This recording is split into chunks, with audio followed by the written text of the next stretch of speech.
Pernahkah kalian bertanya-tanya, apakah keadilan itu benar-benar buta, atau justru keadilan memiliki mata yang sangat tajam untuk melihat siapa yang berdiri di hadapannya? Di kota Baghdad yang megah, di bawah pemerintahan khalifah yang diagungkan, muncul sebuah bisik-bisik yang meresahkan hati rakyat jelata.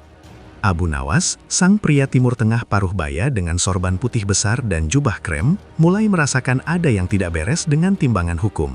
Dia melihat sebuah pola yang mengerikan, di mana emas seolah bisa meredam denting pedang Algojo. Inilah awal dari sebuah rencana besar, sebuah konspirasi yang akan mengguncang pondasi kerajaan. Abu Nawas memperhatikan dari sudut gelap pasar bagaimana seorang pencuri roti yang kelaparan diseret dengan kasar oleh para pengawal. Di sisi lain, seorang saudagar kaya yang terbukti menggelapkan uang pajak hanya mendapatkan teguran ringan di ruang tertutup. Ketimpangan ini membuat Abu Nawas merenung dalam diam, mengelus janggutnya yang mulai memutih. Dia tahu bahwa sebuah sistem yang miring tidak akan bertahan lama tanpa ujian yang sesungguhnya. Maka, sebuah ide mulai tumbuh di kepalanya. Sebuah rencana yang akan memaksa raja untuk melihat wajah asli dari keadilan yang dia pimpin. Apakah raja benar-benar adil atau dia hanya boneka dari para penasehatnya yang haus akan harta? Langkah pertama dimulai dengan sebuah rumor yang disebarkan oleh Abu Nawas melalui jaringan pengemis di seluruh kota. Dia menciptakan narasi bahwa ada sebuah harta karun tersembunyi yang hanya bisa ditemukan oleh orang yang paling jujur di hadapan hukum. Rumor ini menyebar seperti api di musim kering, menjangkau telinga para pejabat istana hingga sang raja sendiri. Abu Nawas ingin memancing semua pihak keluar dari zona nyaman mereka. Dia ingin melihat siapa yang akan mengejar emas dan siapa yang akan mengejar kebenaran. Ini bukan sekadar permainan. Ini adalah sebuah tes integritas yang akan menentukan nasib banyak orang. Keesokan harinya, dua kasus serupa sengaja dibawa ke pengadilan istana untuk diselesaikan langsung oleh raja. Kasus pertama melibatkan seorang kuli miskin yang dituduh mencuri seekor ayam milik bangsawan karena anaknya sakit. Kasus kedua melibatkan seorang kerabat istana yang dituduh mengambil tanah milik seorang janda dengan paksa. Abu Nawas berdiri di pojok ruangan, memperhatikan dengan seksama bagaimana drama ini akan dimainkan. Dia tahu bahwa disinilah pemicu konflik sebenarnya dimulai.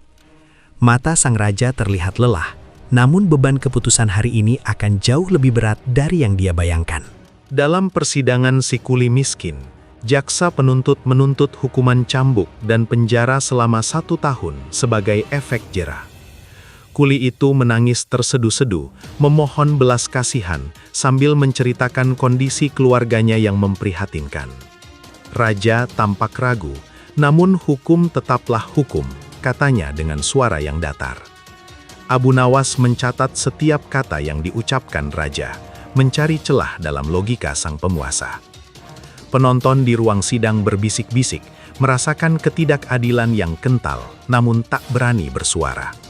Suasana menjadi sangat mencekam saat Algojo mulai mendekati si kuli.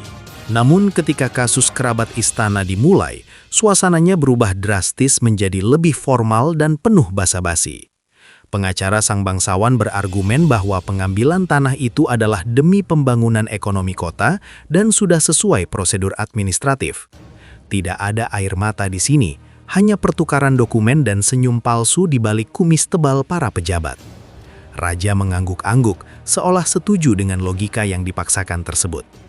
Abu Nawas menyadari bahwa hukum telah menjadi alat, bukan lagi perisai bagi yang lemah. Dia tahu saatnya untuk mengintervensi sebelum keputusan final dijatuhkan. Tiba-tiba, Abu Nawas melangkah maju ke tengah aula sidang, memecah keheningan dengan suara tawa yang keras namun sopan. Seluruh mata tertuju padanya, termasuk sang raja yang tampak terkejut dengan keberanian sahabatnya itu. Abu Nawas mengklaim bahwa dia memiliki bukti baru yang melibatkan kedua kasus tersebut dalam satu benang merah konspirasi. Dia membawa sebuah kotak kayu kecil yang katanya berisi hati keadilan. Suasana di ruangan itu mencapai puncak ketegangan. Semua orang ingin tahu apa yang ada di dalam kotak tersebut. Apakah ini keajaiban atau sekadar tipu daya sang cerdik?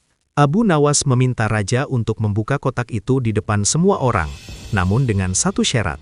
Hanya orang yang tangannya bersih dari suap yang bisa melihat isinya. Raja terdiam, tangannya sedikit gemetar saat hendak menyentuh kotak tersebut. Para penasihat kerajaan saling lirik dengan wajah pucat, ketakutan jika rahasia mereka terbongkar. Ini adalah momen klimaks di mana kejujuran dipertaruhkan di depan publik. Abu Nawas hanya tersenyum, sebuah senyuman yang mengandung 1000 makna tentang kebobrokan sistem yang selama ini tertutup rapat. Keheningan di aula itu terasa begitu berat. Ketika raja akhirnya membuka kotak itu, matanya terbelalak karena kotak itu ternyata kosong melompong. Abu Nawas kemudian menjelaskan bahwa kekosongan itu melambangkan keadilan yang saat ini ada di kerajaan mereka. Tidak ada. Dia dengan lantang mengatakan bahwa jika raja menghukum si miskin, namun membebaskan si kaya, maka tahtanya tidak lebih dari sekadar tumpukan kayu yang akan segera lapuk. Seluruh rakyat yang hadir mulai bersorak mendukung pernyataan Abu Nawas. Keberanian ini adalah puncak dari konspirasi yang telah dia bangun untuk memaksa raja memilih jalan yang benar. Raja terhenyak. Dia menyadari bahwa selama ini dia telah disuapi informasi yang salah oleh orang-orang terdekatnya. Dia melihat si kuli miskin yang gemetar ketakutan dan bangsawan kaya yang tampak angkuh. Dalam sebuah gerakan yang tak terduga, raja melepas mahkotanya sejenak dan meletakkannya di meja persidangan. Dia mengakui kesalahannya di hadapan publik, sebuah tindakan yang jarang dilakukan oleh seorang penguasa. Keadilan mulai menemukan jalannya kembali melalui pengakuan yang jujur. Abu Nawas tahu bahwa misi utamanya untuk mengguncang nurani sang raja telah berhasil dilakukan dengan sempurna. Keadilan akhirnya ditegakkan.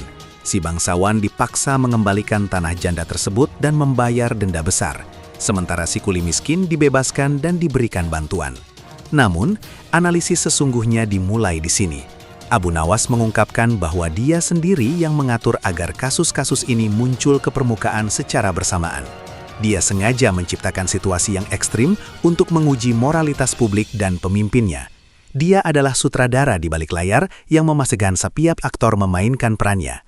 Ini bukan sekedar keberuntungan, melainkan sebuah rencana matang yang melibatkan pengamatan mendalam selama berbulan-bulan terhadap hukum kerajaan. Konspirasi ini sebenarnya adalah sebuah eksperimen sosial yang sangat berbahaya bagi keselamatan Abu Nawas sendiri. Jika rencananya gagal, dia bisa dituduh menghina raja dan dihukum mati. Namun bagi Abu Nawas, risiko itu sepadan dengan hasil yang didapat, sebuah reformasi hukum di Baghdad. Dia membuktikan bahwa kekuatan kata-kata dan kecerdikan bisa meruntuhkan tembok kesombongan yang dibangun dengan emas. Eksperimen ini menjadi legenda yang diceritakan turun-temurun, mengingatkan setiap penguasa bahwa rakyat selalu mengawasi setiap langkah mereka. Keadilan bukanlah sesuatu yang statis, melainkan sesuatu yang harus terus diuji dan diperjuangkan. Raja kemudian memanggil Abu Nawas secara pribadi ke taman istana untuk berterima kasih atas pelajaran yang diberikan. Mereka berdua duduk sebagai sahabat, bukan sebagai penguasa dan rakyat. Raja bertanya, "Mengapa kau melakukan ini dengan cara yang begitu berisiko?"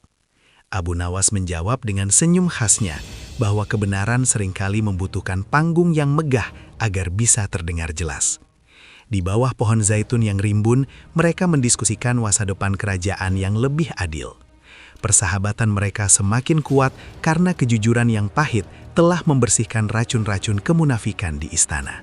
Kisah ini mengajarkan kita bahwa keadilan bukan sekedar kata-kata indah yang tertulis dalam kitab undang-undang atau diucapkan dalam pidato resmi. Keadilan adalah sebuah keputusan yang diambil setiap hari, terutama saat kita memiliki kekuatan untuk memilih yang mudah atau yang benar. Abu Nawas mengingatkan kita bahwa setiap orang memiliki peran untuk mengawasi keadilan tersebut. Tanpa kontrol dan keberanian untuk bersuara, hukum hanya akan menjadi rantai bagi yang lemah dan jaring laba-laba bagi yang kuat. Mari kita renungkan kembali posisi kita dalam masyarakat. Apakah kita bagian dari mereka yang diam atau mereka yang berani menguji kebenaran? Sebagai penutup, ingatlah pesan dari sang cerdik Abu Nawas. Keadilan bukan sekedar kata, tapi sebuah keputusan yang nyata.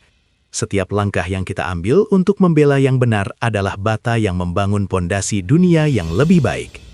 Terima kasih telah mengikuti perjalanan konspirasi cerdas ini. Semoga kita selalu memiliki keberanian untuk bertanya, menguji, dan menegakkan apa yang benar, kapanpun dan dimanapun kita berada. Sampai jumpa di kisah-kisah luar biasa berikutnya dari lorong-lorong sejarah yang terlupakan.